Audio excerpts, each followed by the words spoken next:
ma u jecel yihiin dumarka sida raggu u jecel yihiin iyaga?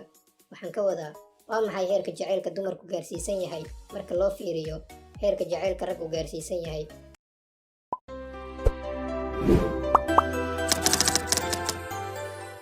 jacaylka dumarka wuu ka duwan yahay jacaylka ragga. Jacaylka isagoo jacayl ah, haddana way ku kala duwan yihiin rag iyo dumarba. Haweeneyda waxaa soo jiita ama dabciya daryeelka iyo naxariista ka badan inta uu jacaylka soo jiito. Laga yaaba inaad la yaabto, laakiin waa wax ku xiran ama la mataanaysan dabeecadaha dumarka. Dumarka dabeecad ahaan waa webi naxariis leh iyo daryeel leh oo Ilaahay ka buuxiyey dareenkan aadka u macaan, aadka u jilicsan, si loogu diyaariyo, loogu qurxiyo kaalinteeda nolosha. Haweeneydu waxay ilaalin doontaa ninka, iyadaa guriga maamulaysa, umusha iyo dhalmada ay u sii dheer tahay, iyadaa ka fikiraysa carruurta, cuntadooda iyo cabidooda.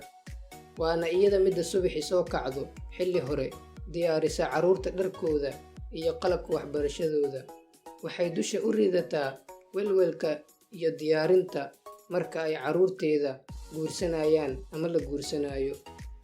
Laakiin dumarka waxay si joogta ugu baahan yihiin qof kiciya ama ku soo jiita daryeel iyo naxariis.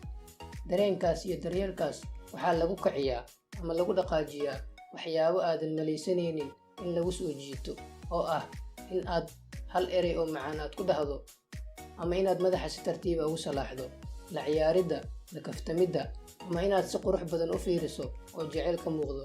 Madax salaaxidda keliya waxay ka qayb qaadataa raaligelinta qofka, oo marka qof la raaligelinayo madaxa loo salaaxaa. Xitaa waalidka carruurtooda madaxa ayay u salaaxaan marka ay u sheegayaan wax ama la sheekaysanayaan. Dumarku ma daneeyaan jacayl keliya haddii ay weyso naxariis, daryeel, hadal qurux badan. Waa ka xumahay inaan dumarka ku tusaaleeyo noocan, laakiin dumarku waa sida bateriga baabuurta oo kale. Haddii lagu jaajareeyo daryeel iyo naxariis, waxay soconaysaa intaasoo kun kiiloomitir, bimacnaa sanado badan ayaad wada noolaanaysaan. Jacaylka waa qayb ka mid ah daryeelka. Dumarku waxay u arkaan daryeelka inuu yahay asal marka loo barbardhigo jacaylka, sababtoo ah dumarka jacaylkooda ugu horreeyo waa waalidkooda, waxa uuna ku helay waa daryeelka uu waalidkooda daryeelay, halka uu raggoodu yihiin ama nimankoodu yihiin jacaylkooda labaad, sababtoo ah wuxuu la soo wareegay daryeelka waalidkooda. Guurku waa natiijo ka dhalata jacaylka. Natiijada jacaylka ee dumarka wuxuu ku dhammaadaa guur, halka natiijada jacaylka ee ragga uu ku dhammaan karo guur ama guur la'aan. Suuragalnimada guur ama guur la'aan waxaa door weyn ka qaata duruufaha nolosha, oo yacni qof walba noloshiisa iyo duruufaha haysta ayay ku xiran tahay. Waxaan dhihi karaa jacaylka ragga kama yara jacaylka dumarka, laakiin jacaylka dumarka waa guri, halka jacaylka raggana uu yahay naag, yacni inuu naag helo. Yacni dumarku waa hadafka nimanka. Hadafkaas ayaa noqon kara mid guur iyo guri dhala, ama mid uu ku guulaysan waayo. Laakiin muhiimadda jacaylkiisu waa inuu istimtaac iyo raaxaysi uu haweeney la sameeyo mar walba iyo meel walba shuruud la'aan. Jacaylka dumarka xaqiiqdiisu waa nolol. Waxaase la yaab leh sida ay dumarka u shabahaan nolosha dhinac walba. Haddii uu wax uusan helin, qof uriya, caleemihiisa wuu laabtaa oo madaxa ayuu hoos u dhigaa, isagoo qalbijab iyo murugo ay ka muuqato.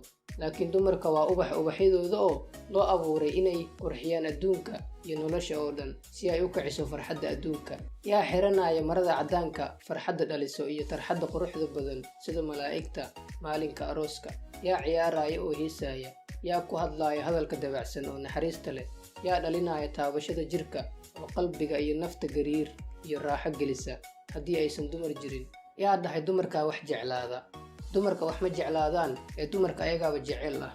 Haddaan ogeyn jacaylka inuu yahay nuur ka yimaada qalbiga, nafta iyo jirka, dumarkana waa sidoo kale, waa jacayl socda oo u faafa sida neecawda oo kale. Dumarku aad bay u ilmeeyaan marar badan. Ilmadeedu waxay ka badan tahay tan ragga, maxaa yeelay waa qof daciif ah. Ileen ilinteeda kulul waxay ku qaboojisaa qalbigeeda iyo kuleelka xiisaha iyo jacaylka ku lamaanan. Markuu ninku wax jeclaado, ma yaqaano inuu guursanayo qofka uu jecel yahay, iyo inuu kaga kaaftoomayo jaceylka shukaansi bes. waxaan maqalnaa nin baa kufsaday ama afduubtay gabar, laakiin maanan maqlin gabar ama naag ayaa nin kufsatay ama afduubatay. mar walba dumarka ayaa ah ugaarta ragga ay ugaarsadaan, waana midda waddada loo taagan yahay oo cabsida iyo amaa lagu dhibaateeyaa ku marta, waana midda guriga ku joogta cabsida goormaa nin aadan rabin ama kaa weyn lagugu darayaa ama lagugu qasbayaa. We'll go through the wastelands, through the highways, till my shadow turns to sun rays.